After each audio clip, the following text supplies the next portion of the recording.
Bonjour et bienvenue sur Conseil. Nous pourrions être à Florence, mais non.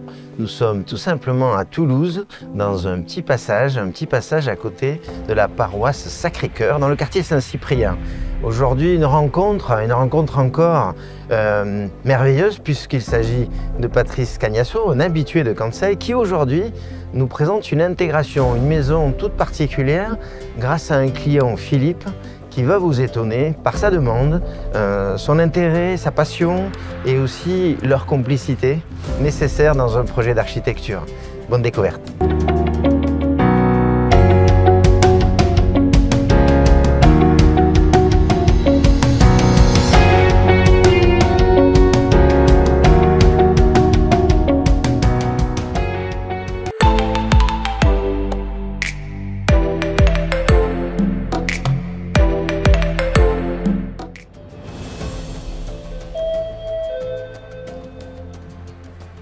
Bonjour Stéphane.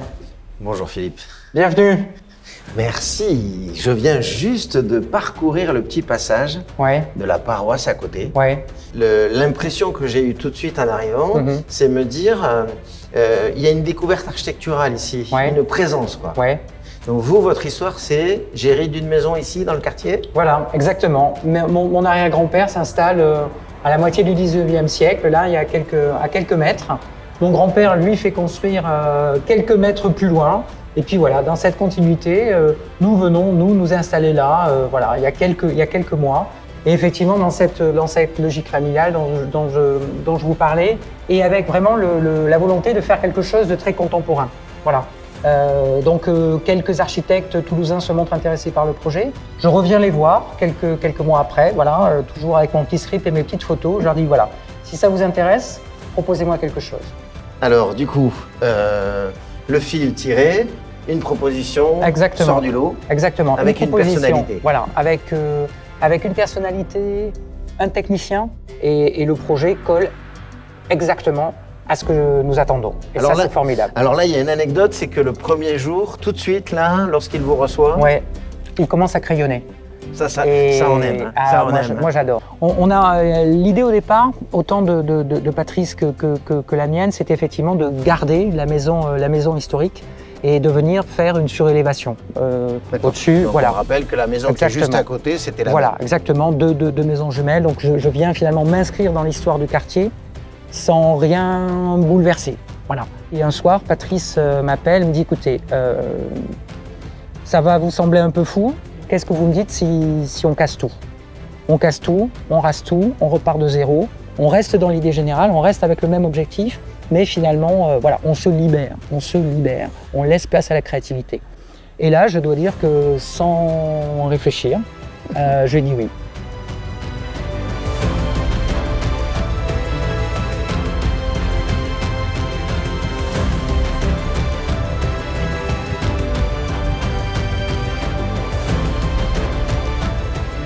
Et effectivement, c'est une maison qui se vit avec les éléments. Il y a beaucoup de place qui est laissée ouverte à la lumière, donc à la pluie, donc au vent. Et c'est ça que j'espère, à la neige. Et qu'on ait voilà, ce sentiment de protection.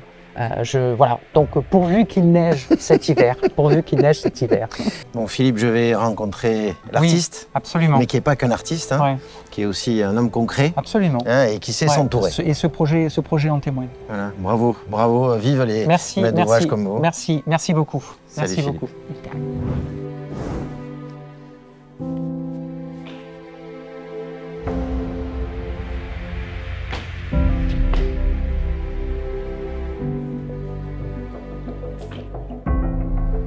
Bon, c'est bon, je savais pas. Bonjour Patrice. Bonjour, je savais pas que tu allais me recevoir dans ta maison en fait. C'est pas la mienne, mais je suis comme chez moi. Et j'ai un cadeau pour toi, c'est que la prod a dit, on habite le quartier et on n'a pas vu la maison. Ah, ça c'est un bon compliment. C'est que l'insertion est réussie. Tu me reçois un peu plus? Ah, mais je t'en prie. Je me mets à l'aise du coup. Mets-toi à l'aise. Donc Patrice, tu nous invites une fois par an chez tes clients. Merci. Et donc là, quelle est l'intention architecturale que tu as eue? L'idée, je pense, c'est un mot qu'avait eu Philippe, c'est le côté hors d'atteinte protéger la vie privée. Mais on est au cœur d'un quartier très vivant, donc l'idée c'était vraiment de faire une maison. Dès qu'on passe la porte, on est chez nous, on est dans un écrin protégé, d'où la double peau en béton. On est vraiment dans un bunker protecteur, un écrin. L'idée c'est vraiment de faire un projet à taille humaine, où on a poussé les concepts qui me sont chers, comme vivant heureux, vivant caché, la lumière zénitale, la matière, les belles perspectives. La palette des matériaux est limitée au minimum, que du béton. Résine au sol, là. Sol béton. Sol béton. Sol béton. Ouais. Plafond béton, mur béton. Mais béton, c'est une double peau en béton avec l'isolant intégré. Ce qui nous permet d'avoir du béton à l'extérieur, du béton à l'intérieur et l'isolant qui est coincé entre les deux lames de béton.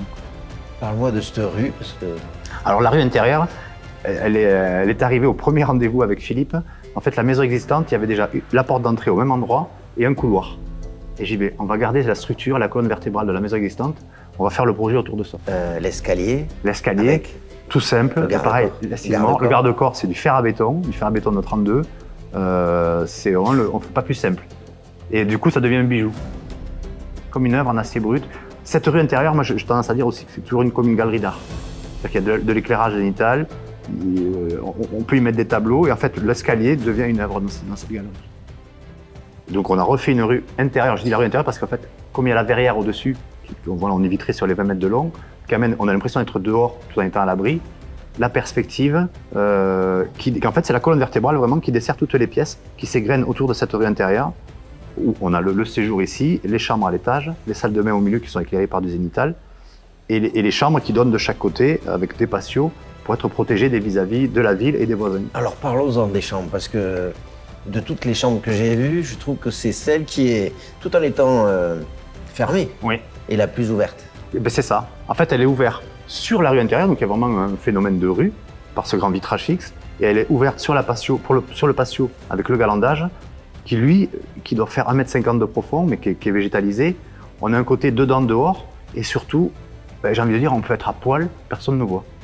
Et pourquoi ce fil d'eau le long? Alors ça, c'est une idée pareille.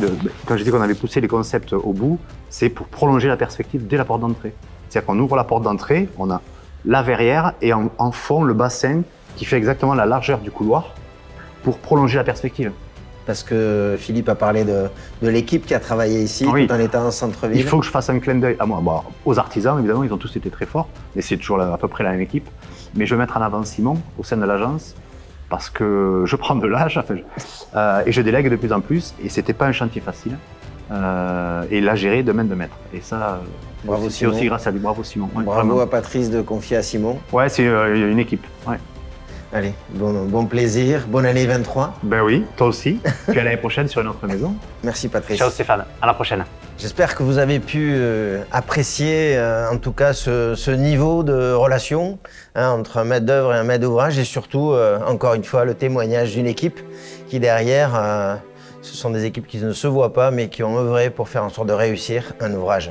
Voilà, vive Kansei. J'espère que vous serez présents sur les autres émissions de toute l'année 23. Je vous dis à très bientôt et vive l'architecture.